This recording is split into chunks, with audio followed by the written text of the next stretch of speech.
বিসমিল্লাহির রহমানির রহিম। আজকে আমরা আলোচনা করব মুদ্রাস্ফীতির সংজ্ঞা, মুদ্রাস্ফীতির সম্পর্কে। ডেফিনেশন অফ মুদ্রাস্ফীতি। মুদ্রাস্ফীতি শব্দটির সাথে আজকাল আমরা সবাই কম বেশি পরিচিত। মুদ্রাস্ফীতি বলতে দ্রব্যমূল্যের ঊর্ধ্বগতিকে বোঝায়।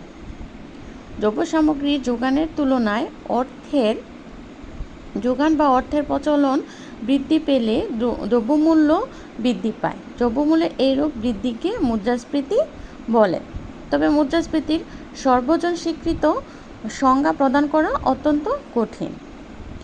অধ্যাপক হর্টের মতে অত্যধিক অর্থের প্রচলনকে মুদ্রাস্ফীতি বলে। অধ্যাপক ফুলবোর্ন বলেন, যখন অত্যধিক পরিমাণ অর্থ অপেক্ষাকৃত স্বল্প পরিমাণ দ্রব্য সামগ্রীর পেছনে ধাওয়া করে তখন মুদ্রাস্ফীতি ঘটে।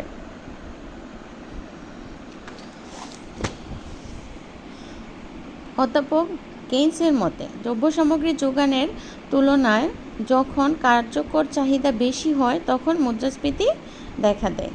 আমাদের প্রথমেই বলেছিলাম সংজ্ঞার পাশাপাশি কিছু প্রামাণ্য সংজ্ঞা প্রদান করতে হবে, তাহলে সংজ্ঞাটা দেখতে ভালো হয়, খাতায় উপস্থাপন করলে টিচারদের কাছে ভালো লাগে।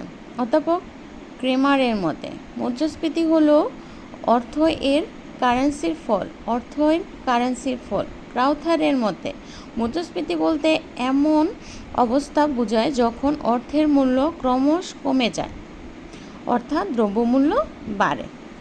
অর্থাৎ অর্থের মূল্য দিন দিন কমতে থাকে, দ্রব্যমূল্য বাড়তে থাকে। স্থির ও গতিশীল অর্থে মুদ্রাস্ফীতির সংজ্ঞা প্রদান করা যায়।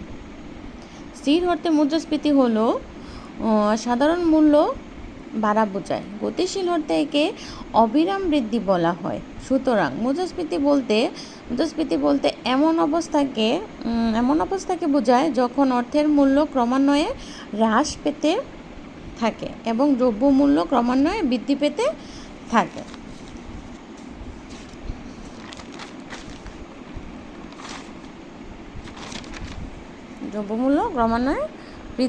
থাকে।